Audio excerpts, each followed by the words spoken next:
Hello everybody, thanks for coming to our discussion this afternoon. I appreciate it's the final one of the day, so we are going to try and make it interactive, so hopefully everyone will be able to stay awake until the end of the session. This discussion will be on parametric insurance and how captives can be used as a tool to achieve ESG goals for companies and captives. We are going to start with a Slido question to the audience, so hopefully that should come up on the board in a second. Hopefully there's more yeses at the end of the session than there is at the start. I think if it goes down, we'll have definitely done something wrong.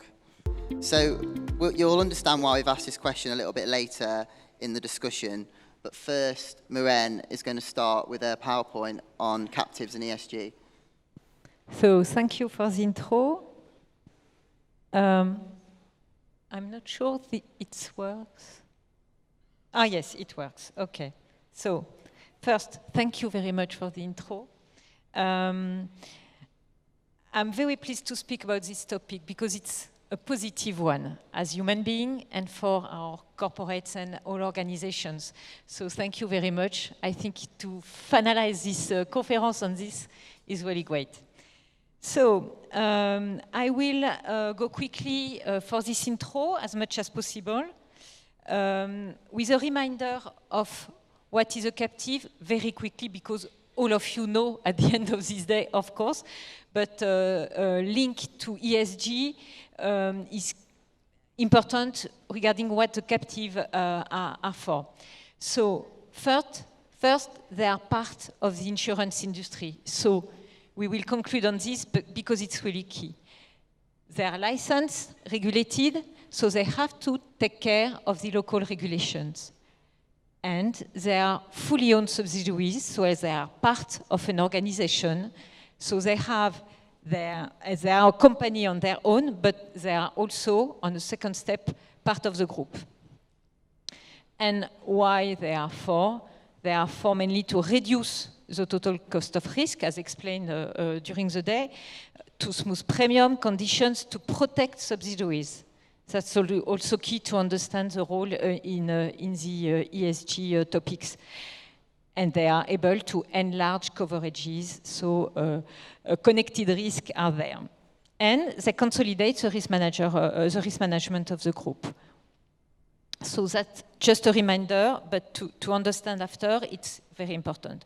Regarding ESG, what does it mean? Very quickly also, it's a framework to evaluate the impact of operations and output of an organization on people, prosperity, and planet. So E means environment, S, social, and G, governance. So environment, the impact of the organization regarding the environment could be regarding even the resource use, could be regarding pollution, all those kind of impacts are in this pillar. The second pillar is social. So the practice of the group or each organization on human rights, on diversity and inclusion, working conditions, etc.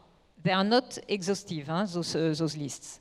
And governance, the company has to be transparent and accountable regarding the E and S also, and not only on a short-term basis, but to have a strategy on a medium-term basis is really part of the governance pillar.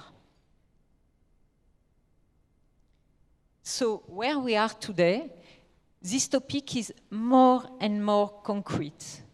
We have various maturity of organizations regarding ESG policy. It depends on their global context, their regulation, the pressures they have from governments, from investors, because banks and asset managers take care of the ESG strategy of their targets, clients. Customers also take care more and more of the ESG strategy of their clients, employees, of course, and some activist organizations. It's not easy, as you can imagine. A lot of markets are available if you Google that topic, the companies that take care of the ESG, that have a clear strategy organized and presented to their stakeholders on ESG, present usually profitability that is highest than their peers. That's key because, in fact, behind the ESG factors, you have also strategy, you have risk management. So there seems to be, and clearly in those studies, there seems to have a better global management on a long-term and medium-term basis. So that's key for the profitability. But actually, as you can see in those examples, the last studies I found, and that has been raised by risk review, is that it's not at all global. You have various situations, various in comparison, various way of controlling the ESG topics. And in this context, the question, captive and ESG. So, examples of questions raised at various levels, at the risk management level, of course, at the captive board also, with the support of advisory, various advisory. How the captive can help supporting the ESG strategy of the group it belongs to. That's the main one, the one in the middle. Is my captive concerned by the 3 pillars? Are there specific regulations for my captive locally, elsewhere? Also, that's a question raised. And the idea is not only to have an answer just for today, but also to anticipate what can occur. Because really, what we have to keep in mind, ESG is for the medium and long term mainly. Okay? Because it requires to have a view in the strategy of the group. So we will answer with examples. And here, again, the 3 pillars and examples of captive involvement of those 3 pillars. And be aware that it is more and more concrete everywhere in the world. In each and every domicile, you find captives that take care of their ESG position. And to give an example, regarding the first pillar, the understanding of the ESG exposure is one of the areas where the captive can be involved. Gathering data, having perhaps funds to finance the understanding of the exposure for environment, for example, to understand how they can be involved to protect investment in renewable energies, for example, in addition to what the traditional market can do, etc. So the captive, as a real risk management tool, is key for the understanding of the exposure of the environmental impacts of the group itself. Investing, the last one of this pillar, could be also to take care regarding the asset management of the captive of the ESG of their own investments. It's reality, and in some domiciles, it is a question that has been raised by the regulators. The second pillar, social, a very clear example is captives that were involved in the EB program of their groups have been able, during the pandemic period, to enlarge the coverage of the employees everywhere in the world, especially in areas where they suffered a lack of coverage. So that was effective, and now it is clearly a strategy for some groups to be able to harmonize, to enlarge the coverage of their employees and to harmonize over the world. So EB programs is a key area for the S of the ESG strategy of a group. It can even help to attract talent in some companies and to explain also the ESG strategy of a group can be something very interesting to attract new talent concerned by this topic. They need meaning of their work, so it's part of the strategy of some clients.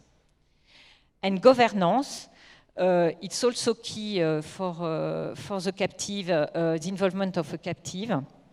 Having a governance on all those topics on a medium-term basis, at least, supporting the group,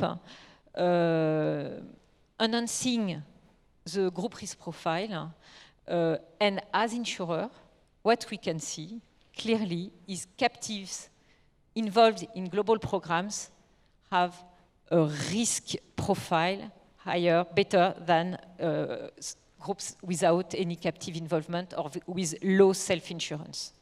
So that's interesting to know, by the way. So the answering, we've listed some here. You will have the slides to use it if you want. And captives for after have also a role to secure reinsurance capacity, to have access to other capacities, such as the parametric ones. So we will speak about that after. And here you have, I think I missed one slide, sorry. No, I wanted perhaps to highlight one topic here. The regulations for the captive. Some domiciles have begun to set up guidelines regarding the ESG strategy of the captive. You have, for example, Bermuda and Guernsey. Some others are thinking to set up quickly some guidelines. Ireland could be the next one. And others have begun the work. Could be Singapore, I've heard. Could be some others, Isle of Man, Cayman Islands, for example, and US. So it's a deep trend for the future to also to be aware of. You could have guidelines on various topics, and the governance will be the first one. The governance, the board has to have a point of view more and more regarding the ESG strategy of the captive itself, in its underwriting, in its asset management, etc. And to finalize the intro, the good examples of 4 captives that have asked to be approved by the United Nations definition of insurance, it's hard to say in English for me, sustainable principles. And that's a positive topic for the captive itself, but for the group, because those groups have even communicated, because that are image official ones, easy to find, they have communicated around this, because it's really key for them to be ESG approved on a global basis, including the captive. So you have Sonepar, you have International SOS, you have a Spanish company, I don't remember the name, and with my Gaviotare Oil, and Enel Insurance, so also the energy sector. So the positive, the concrete is also there. Thank you. If you have any question later. Cool. Yeah, if anyone has any questions throughout, if they want to put them on the Slido, I'll try and get them mixed in with our questions as well. I just wanted to touch on the greenwashing point a little bit more, because I know accusations about greenwashing can be a bit of an issue for companies, and I just want to ask Steve how kind of companies can negate that issue. Yeah, I think there's a lot of things get bundled together under greenwashing, which sometimes are valid. I think we all know that some of the biggest companies in the world have done some pretty unpleasant things for the environment, and that some of them are trying to wriggle out of it. We get that. But there's also a timing issue here. A lot of big companies have long-term investments, things that they need to think about over a long period of time, and can't change their strategy automatically you can't just turn it around overnight. And I think it's one of the things that companies need to be careful of is, well, who's next on that accusation? Who next will get charged with greenwashing for misstating things in their captive or in their broader financial reports? Because although you may be in one jurisdiction or you may not be a big company, but your clients and your stakeholders are probably going to be international companies. And now when you look around the world, there's a whole pattern of different regulations that apply. I mean, to be honest, I thought the insurance industry had a lot of jargon, but compared to the sustainability industry, we got a lot to learn because there's so much jargon there. I mean, just some simple examples. I mean, European companies, I mean, you mentioned some 4 captives there which have strong involvements in Europe. Europe now has let me make sure I get the terminology correct. So that's the Corporate Sustainability Reporting Directive, the CSRD, which is probably the most stringent in the world.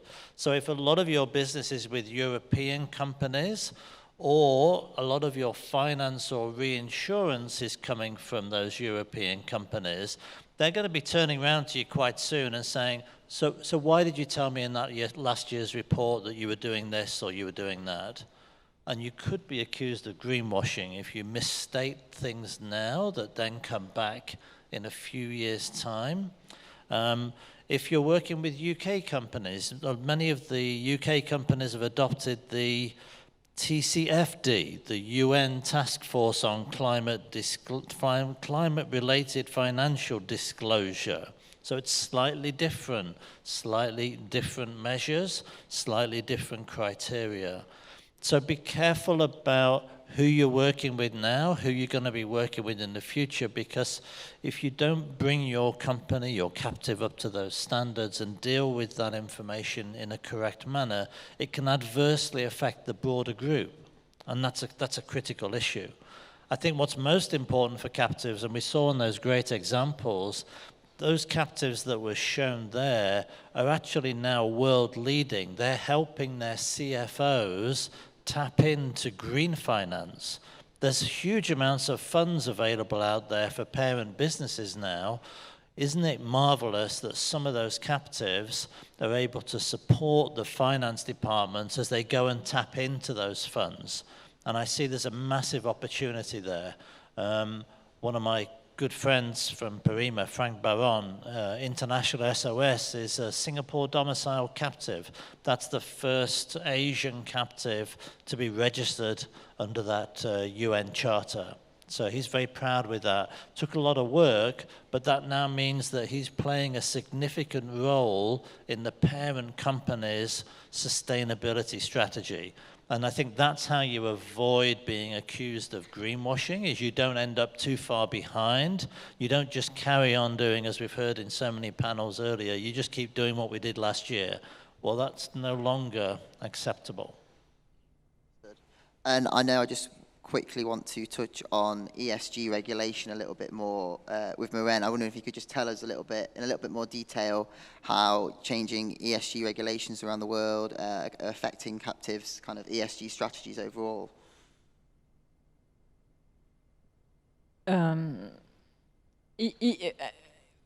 Case by case, you have to go more in details, domicile per domicile, to fully understand how far it will go, how quick it will go. So it will really depend. But it's a deep trend. And it will impact first the governance to answer to the guidelines and the need of specific reporting, yes. Good. So we're just going to move on to parametrics in a little bit more detail now. So for those of you that don't know what parametric insurance is, it's a policy. Well, it can be used for a plethora of different risks, but it's most commonly used for environmental risks, whether flooding or earthquakes.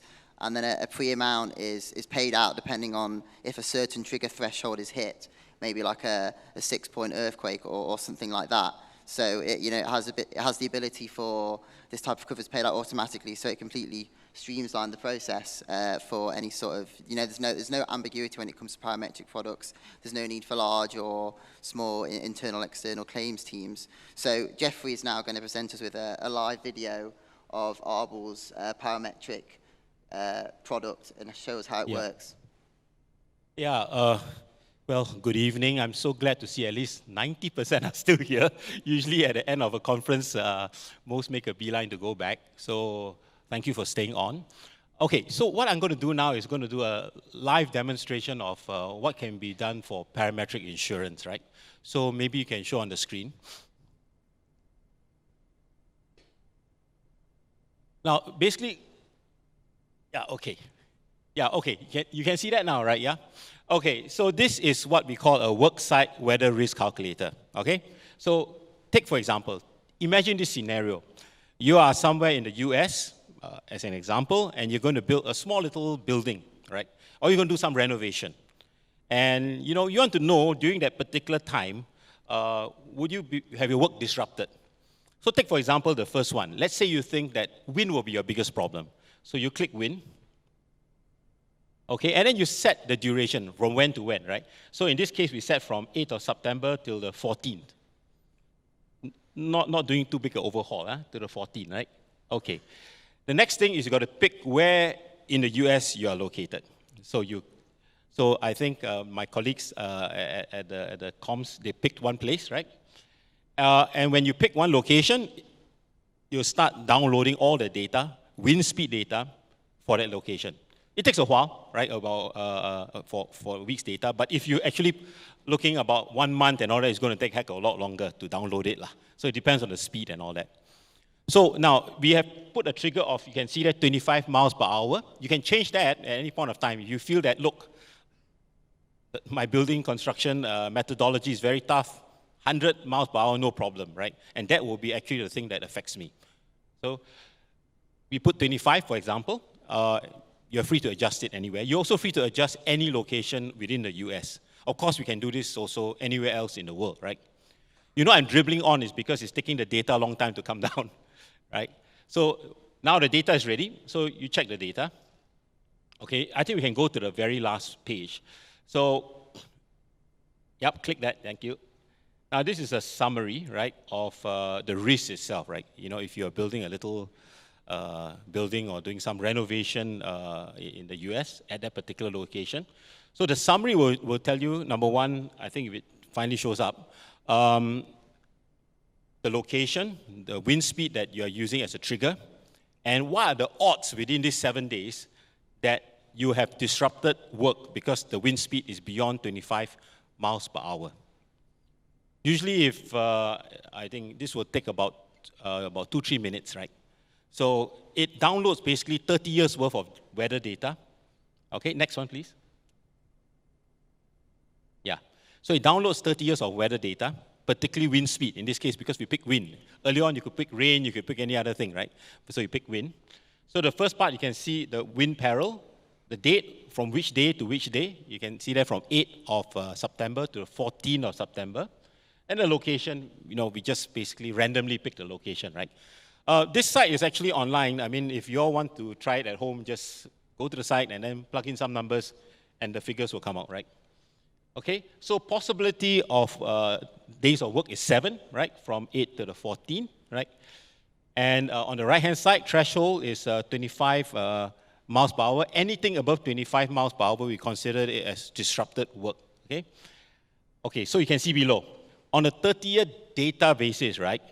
Odds are you probably have, let's say, worst case scenario, 6 days of work disrupted, okay? On a 20-year scenario, 6, best case scenario 1, you get the idea, right? It actually works out what are the odds of it. So you know whether you really need to buy a cover or not buy a cover, and also at what speed, right? So parametric insurance works purely on data. There's no loss assessment, no nothing of that nature, somebody going to check whether there's damage and all that. You buy a cover to say 25 miles per hour at that particular location from this date to this date. If it triggers, it pays. It pays, as simple as that. Within a week or two, the money will just go to your account. Now, it may sound a bit preposterous in some ways, right? That, how come there's no loss assessment, etc., and all that? It's because a lot of background work has been done to make sure that it matches your previous historical losses. Okay? So this is called WorkSight, WorkSight, and D-Climate. So you can Google it out. If you're free this evening, plug in a few numbers and try it out, right? If you have any questions, of course, please ask me too. Yeah.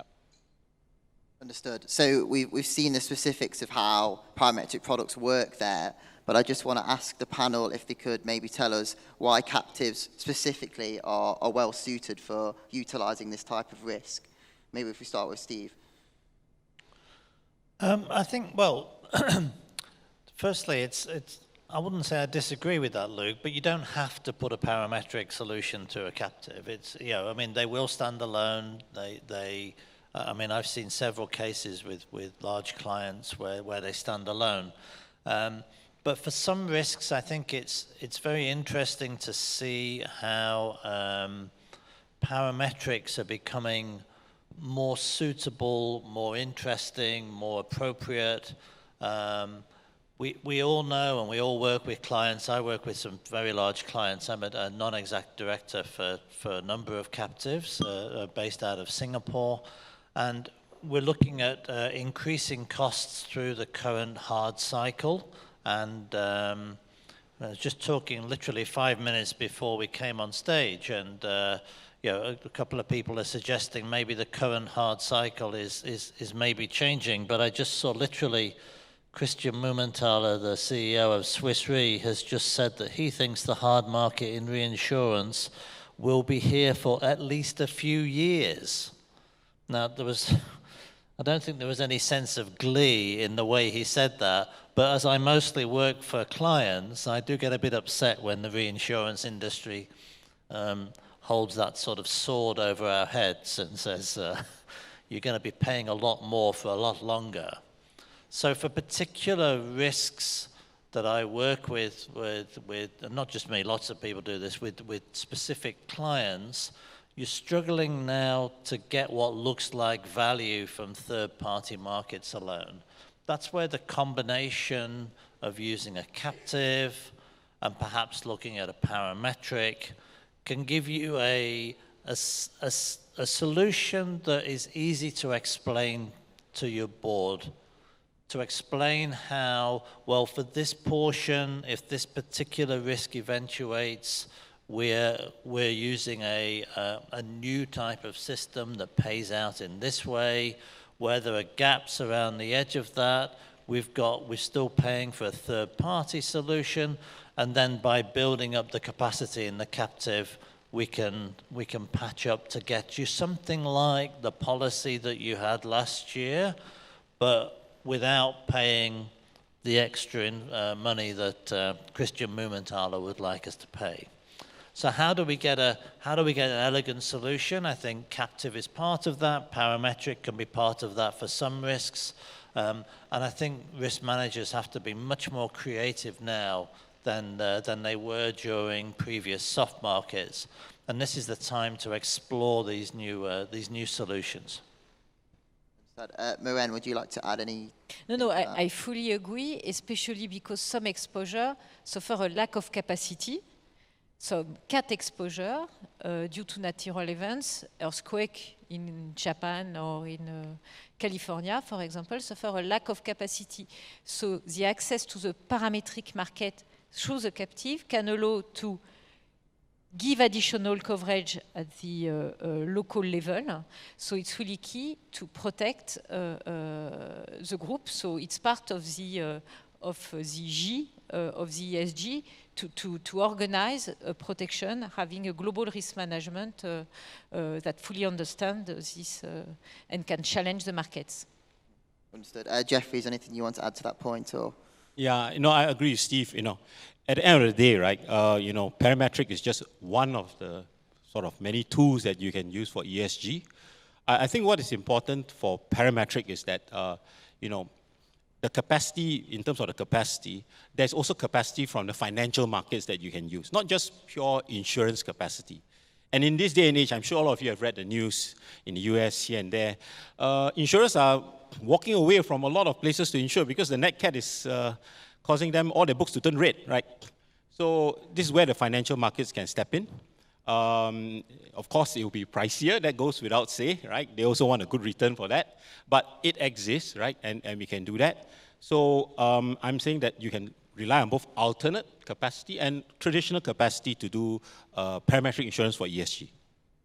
Understood. So I think we've answered half of this question with the discussion we've just had, but someone, anonymous, has just asked, should parametric cover be underwritten by a captive? What are pros and cons of having such a cover fronted by a captive? I thought maybe we could go to the cons bit of that and discuss the challenges that captives might face when it comes to this kind of cover. I know we were having discussion about basis risk, for example, when we were stood outside earlier. So maybe if Steve, you want to start with that. Or... Well, I might let Jeffrey deal with basis risk, actually. Yeah. Okay, I mean, okay, how long do you have left? Because this I can minutes. go on for a few hours. Okay, so should parametric cover be underwritten by a captive? Yes and no. It still depends on the expertise that's within the captive, right? Parametric insurance is not something that is so straight up. It's not a matter of it doesn't rain, you pay, it rains, you pay, you don't pay, etc., right? It's got to do with a lot of the data management, how you actually analyze the data, and that takes skill, right?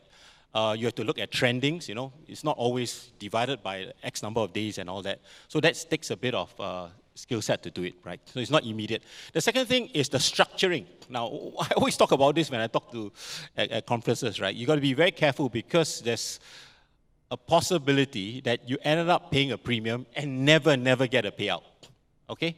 I give you an example, right? So, for example, if you're going to buy a typhoon cover, a parametric typhoon cover in the Philippines, and you decided to buy a Category 5. When the Category 5 hits somewhere near your location, well, there'll be a payout. Too bad, a Category 3 hit and yours massive loss, right? You cannot go up to the insurer and say, hey, look, there's loss. No. Because in the parametric world, it triggers, then it pays. So a lot of work needs to be done in looking at loss history, matching it, making sure there is very close correlation between the index, as you call it, and the loss history, right? Without that happening, right, you run the risk of actually having this, what we call basis risk. And if you are the insurer, it's even worse. You run the risk of reputational risk because you created a product that actually doesn't really work, right? So it takes a bit of time, hand-holding actually. So having said that, I think it's possible. There are a lot of parametric experts around nowadays, and there's a lot of data around. So given a bit of time, I think it can be done, yeah?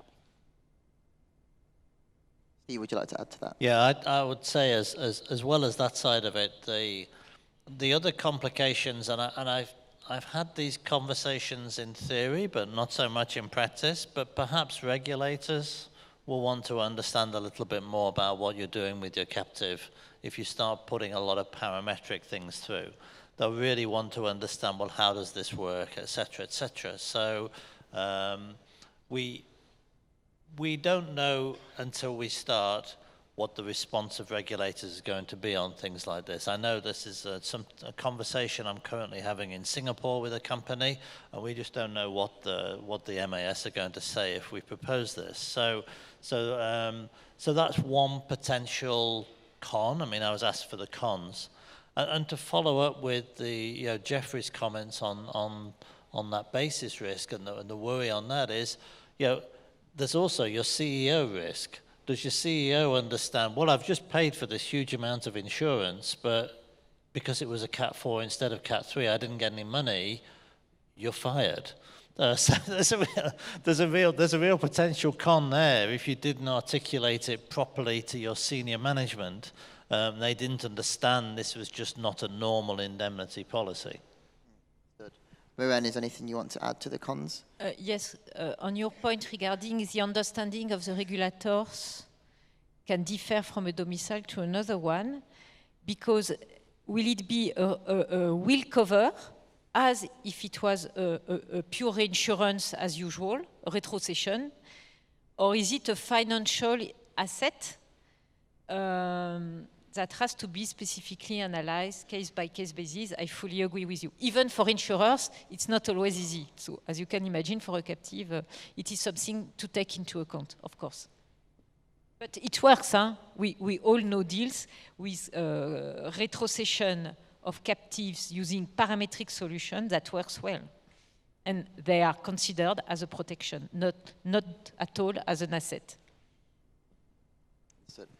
So the amount of captives or the number of captives that do use parametric solutions, we all know of a few, but there's not loads. So I guess the question I want to pose is, are we expecting to see this proliferate quite substantially over sort of the next 12 months, 24 months? And also, why are more captives not using this type of cover? I think we are going to see it increase. I think it's difficult to predict how fast and in what manner. In the same way that we've all been predicting that the number of captives will increase, but it hasn't been as quick as some had hoped or expected. It takes time.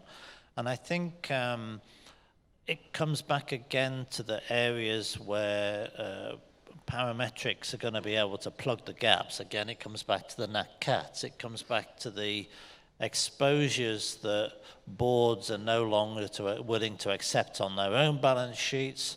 We can see increasingly, like it or not, the indemnity insurance market is moving away from nat cats generally. I've been doing some consultancy work with ADB in the Pacific, and most of those Pacific islands now can't get any nat cat cover at all, and that ain't coming back. It's, climate change is affecting those jurisdictions in a very big way.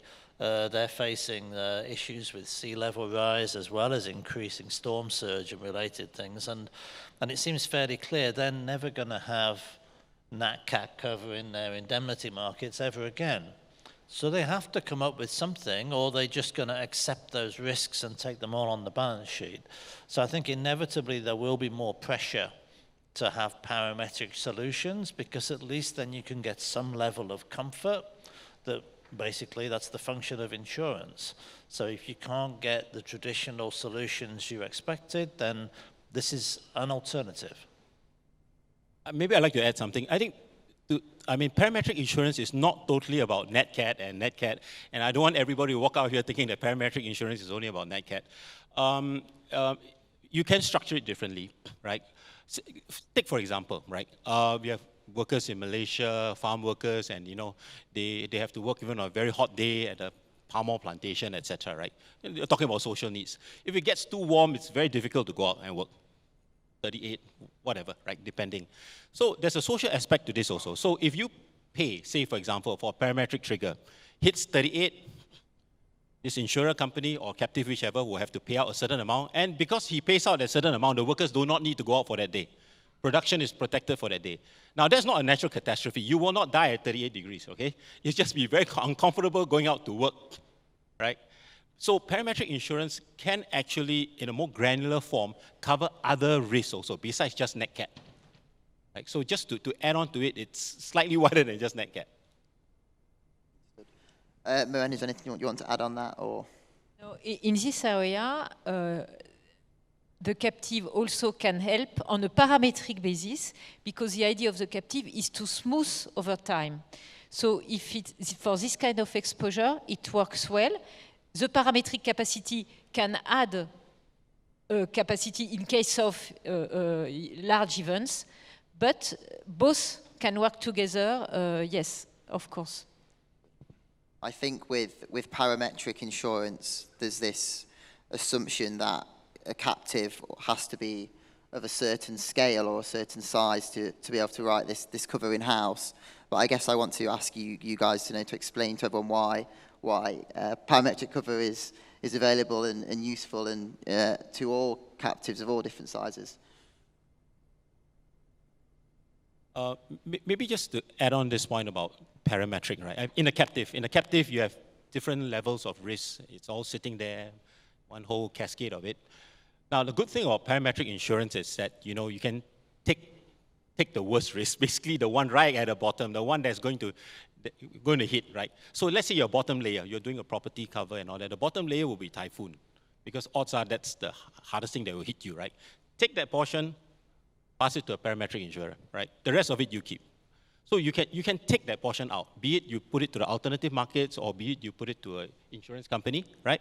So Parametric can actually slice and dice. You don't have to give the whole thing away.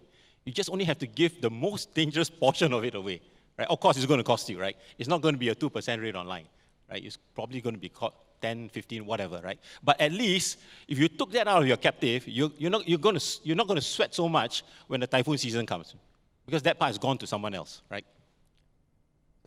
We've had a question here saying, are parametric solutions a way forward for risks like cyber and cyber attacks, due to certain patterns of hacking that have happened in the past few years? What do you think about that, Jeffrey? How would you style that? Cyber attacks and parametric? Tough one. I think potentially yes, but you'd have to frame it very carefully, because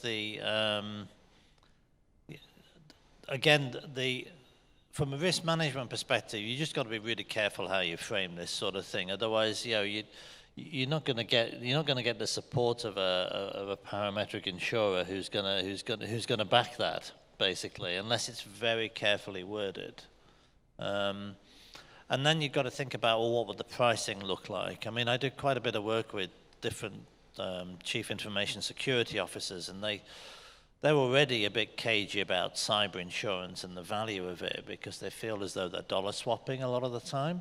And I think you'd have to think of a very careful risk that you wanted to cover under a parametric. Otherwise, you'd feel you're in the same sort of boat in terms of my risk is X and I'm paying a third of that every year. So why should I bother? Does that make sense, Jeffrey? I mean, how do you think this one? Yeah. I think also, I see this question there. Parametric solutions technically result in positive basis risk and all that, right? Yes, same thing, if you structure it wrongly, this will be the end result, right? So, you got to make sure that the loss history is well studied, right?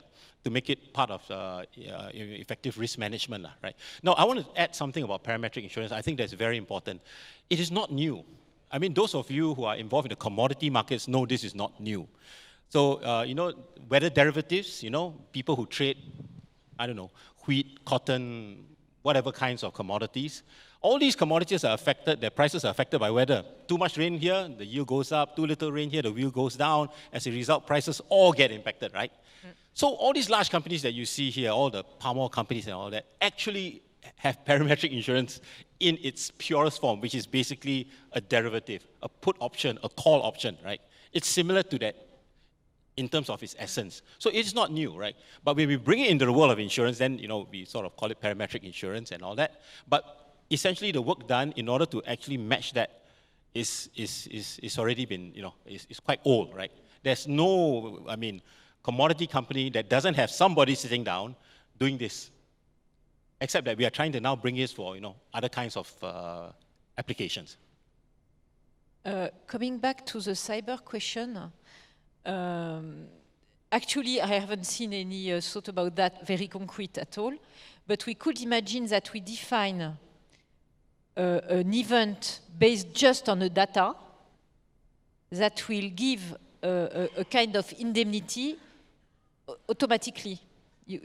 So we can imagine things behind, but it won't be an insurance policy, because insurance policy, usually speaking, generally speaking, in each and every country, it has to be an indemnification of a loss that can be explained, okay? Calculated. So, but why not? Why not? But the question of the definition, and it has to be possible to be fully independent. So that's why it becomes complicated. But why not? We can imagine perhaps things, but the market has to have an appetite with this way of working, because insurers, their work is really to indemnify a real cost. It's the way they are regulated also. So that's why it's not so easy, but let's imagine. No, I agree with this. Okay, we're all sitting down here, right? I don't know, 200 of us here. If this morning there was heavy rain and flooding in PJ and all that, I wonder how many of us would really still turn up here, right? So there is a good deal of parametric insurance can be used for business interruption, and you cannot put a figure to it. You can't put a figure to it, right? So, I mean, I've done a lot of these, if the weather is too cold, people stop buying ice cream, and therefore I produce less ice cream, and make less money. So all that can actually be put into actually a parametric cover, right? So I understand the fact that you must have seen some kind of a loss, but the loss can actually be financial. I agree, there are few Yeah. in various guarantees, yes. But So- it's not the major way of the policy works. Exactly, yeah. Okay. And I know Jeffrey mentioned it briefly, but we've got another question saying parametric solutions could technically result in positive basis risk without an actual loss suffered. Would this be seen as an ineffective risk management? I think I've answered that already. Yeah. It would be, right? I suppose you should go and should actually, as what Harley, my good friend, should go and bash up the underwriter who did it. Yeah, I mean, at the end of the day, it's two parts. Steve brought it up very well. Educating whoever who's buying it and structuring it correctly to fit the risk, right? So if that is done, most of the time, it's okay. Now, it's very important to actually ask the right questions. You must ask, basically, at the end of the day, how well is this index correlated to your loss? Sometimes it's correlated 80%, 90%. But you got to tell the client that there's a 10% chance that there's going to be a gap, right? So I think so long as you're transparent with the client knows there's another inherent risk there, is fine.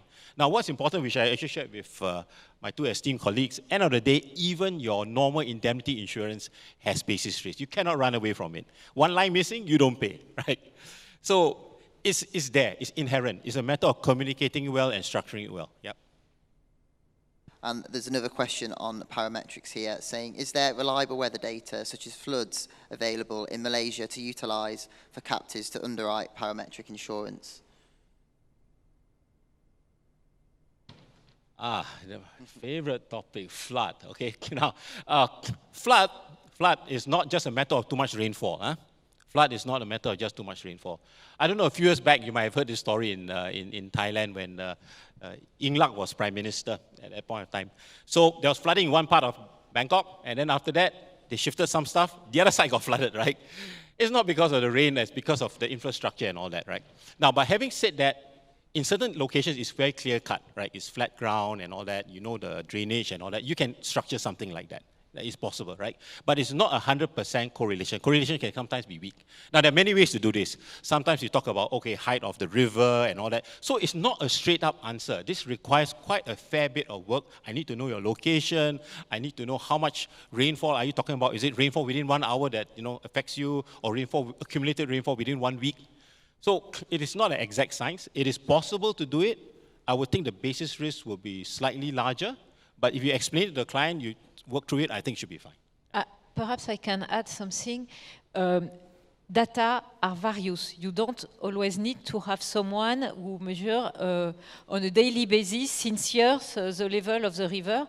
We have satellites data that are also very useful to measure a lot of things. Could be flood, could be bushfire, could be high of the waves. It's incredible.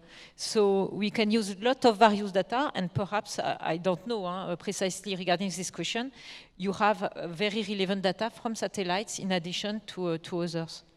But I fully agree, it's not purely linked to rainfall. Purely, yeah. So, for example, you saw that sort of demo and all that. That a lot of that data is actually satellite data. Right, so we need that. Some places are basically inaccessible. If you want to cover rainfall in the place, East Malaysia, which is so huge, some of the plantations and all that, how are you going to do that, right? It has to be satellite data. Cool. Maybe we could just answer this next question briefly so we can have a bit of time to round up. But someone's asked about ESG goals and what would be more important in this regard for captive owners that are involved in industries that contribute to global warming. Yeah, and I think this is all a circular argument, isn't it? I mean, this is basically the theme here that, is Is ESG important to captives? Yes. Is ESG important to captives of organizations and companies that have long-term issues with global warming? Yes, yes, yes. It's even more important because you need to work out what your transition is. If you don't take active steps with a captive that's affected in this way, then you're going to get hung out to dry by the insurance industry for a start-off. They're going to leave you sitting high. And then also your parent company is going to say, well, you're useless to me now because you're not helping me solve the problems. There's a huge opportunity for captives to help with transition in this, in particularly affected, any industry that's affected because of its previous history and in complications. I mean, and we've all been on a journey with this. We're all still on a personal journey with this. We're all either aspiring to have electric cars or no cars because we think it's the right thing to do. But, 20 years ago, I was working in oil and gas. Do I want to work in oil and gas today? Perhaps less so than I did 20 years ago. But the reality is, we are where we are with a lot of these industries. We have to help them move and transition. And I think finance and insurance has got a very important role to play in that. That role can be played out through the captive as well. If it's done in the right way and it's done in a creative way, you can help those companies move forward. And again, this goes back to the greenwashing thing. You can't just keep redoing what you did last year, otherwise you will be accused of greenwashing. You have to work out how to help those clients move their business model to a way that's going to be successful for the future, for all of us. I do agree, and we have, as insurer, a lot of pressure to support those investments to a greener world. I was just looking at this. ESG goals will be more important to captive owners that are involved in the industry, right? At the end of the day, let's call a spade, right? We're all sitting here.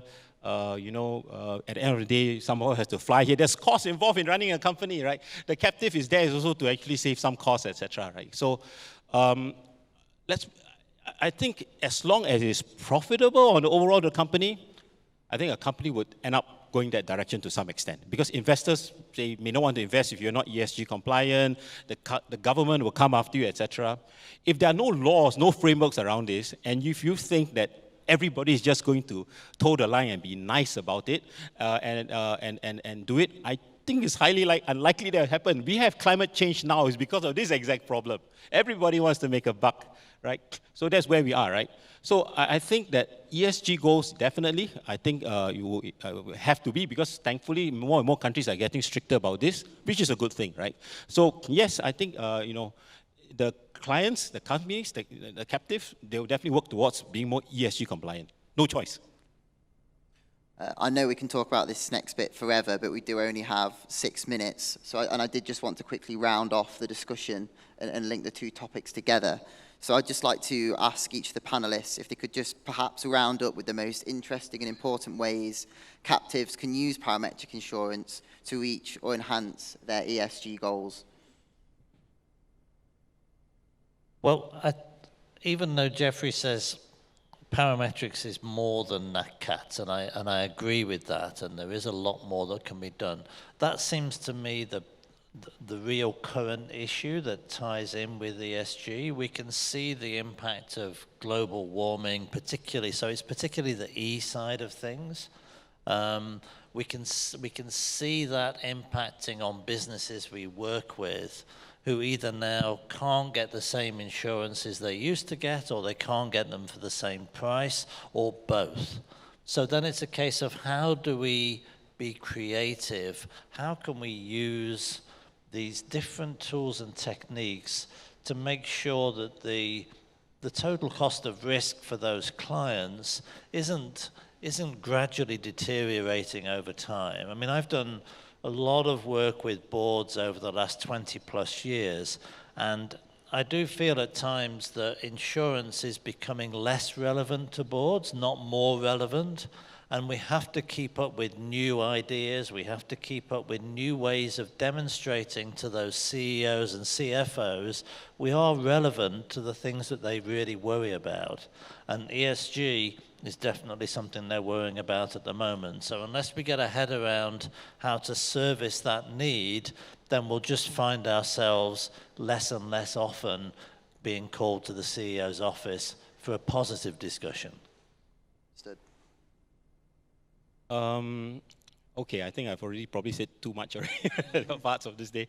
I think for captives and parametric insurance, I think it's a very natural fit, right? I don't see it lessening, but I see it increasing. You know, climate change every day is getting warmer. Every stuff you read in the newspaper is about 10 years ago, you wouldn't have all these news, right?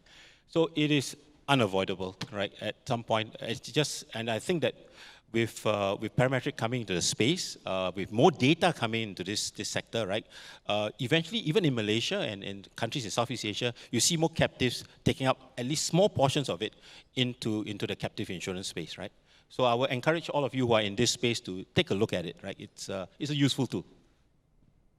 So I can just confirm what you said, but it's not an easy work. That's my key message, because it has to add strategy, medium term, and it has to be understood. So to convince in this area takes time, but it's feasible. Yes. Understood. Thank you very much to my esteemed panelists for their discussion today. There was one more question, which I think has gone off the Slido, but if whoever asked that question wants to come speak to us at the end about the cyber risk, then please feel free. Thank you.